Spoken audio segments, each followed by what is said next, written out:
ચક્રવૃદ્ધિ વ્યાજનો એક દાખલો છે કે 40,000 રૂપિયાનું 10% લેખે 3 વર્ષનું ચક્રવૃદ્ધિ વ્યાજ શોધો. મિત્રો, ચક્રવૃદ્ધિ વ્યાજ આપણે એકદમ શોર્ટ ટ્રીકથી કોઈ પણ સૂત્રનો ઉપયોગ કર્યા વગર આજે ગણવાના છીએ. ચાલો ગણતરી કરીએ. સૌથી પહેલા તમારે શું યાદ રાખવાનું? તો 3 વર્ષનું વ્યાજ તમારે જ્યારે પણ શોધવાનું થાય ત્યારે તમારે અહીંયા એક ગુણોત્તર છે એ લખી દેવાનો. 3/3/1. જ્યારે પણ તમારે 3 વર્ષનું ચક્રવૃદ્ધિ વ્યાજ લાવવું હોય તો તમારે 3/3/1 આ ગુણોત્તર લખી દેવાનો. આ ગુણોત્તર ફક્ત 3 વર્ષના ચક્રવૃદ્ધિ વ્યાજ માટે જ કામ લાગશે. ચાલો ગણતરી આગળ કરીએ.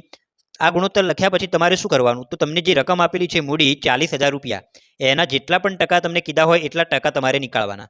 40,000ના 10% તમારે નીકાળવાના. તો કેટલા થાય? 40,000ના 10% એટલે 40,000 ગુણ્યા 10 ભાગ્યા 100 કરો એટલે તમને 4,000 રૂપિયા મળે.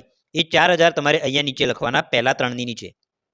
એના પછી ફરીથી તમારે 4,000 જે તમને મળ્યા એના ફરીથી 10% નીકાળવાના. તો 4,000ના 10% કેટલા થાય?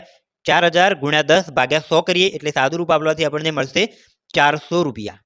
તો 4,000ના 10% 400 મળ્યા. એના પછી ફરીથી ત્રીજું સ્ટેપ તમારે કરવાનું છે. જે તમને 400 મળ્યા એના ફરીથી 10% નીકાળવાના. તો 400ના 10% તમે નીકાળો તો કેટલા થાય? 40 રૂપિયા. તો આ રીતે તમારે 40,000ના 10%, 4,000ના 10% અને 400ના 10% નીકાળી અને 3 વખત આવી રીતે ટકાવારી નીકાળવાની. આટલું કર્યા પછી તમારે શું કરવાનું? તો ઉપર જે 3 આપેલા છે એ 3 અને 4,000 આ બંનેનો ગુણાકાર કરવાનો. 3 અને 400 આ બંનેનો ગુણાકાર કરવાનો.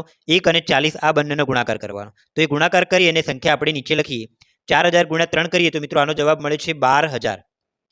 પછી વત્તા કરવાનું. 400 ગુણ્યા 3 કરીએ એટલે તમને જવાબ મળે છે 1200. તો એ તમારે અહીંયા લખવાના. ફરીથી વત્તા લખવાના. 40 ગુણ્યા 1 કરીએ તો અહીંયા આવી જાય 40.